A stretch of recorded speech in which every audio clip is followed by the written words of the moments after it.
just looks phenomenal. I think this one's actually pretty nice. Then we got our big puppy here. Big puppy here, it's a lot of clay, and you get some height in there, but I think the things I like most about it, it almost looks like I paused it halfway through, right? Like halfway through it actually fell, right? But I got it back up, and then I was like, like let's just have it chill as what it is right now. It looks like it's wanting, right? It's wanting to become, right? Especially in correlation to some of the other pots.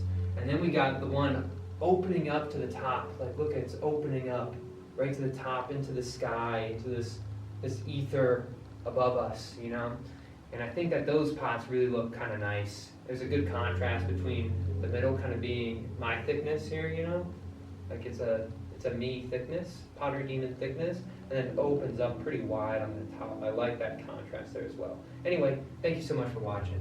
All the best, and strong mentality.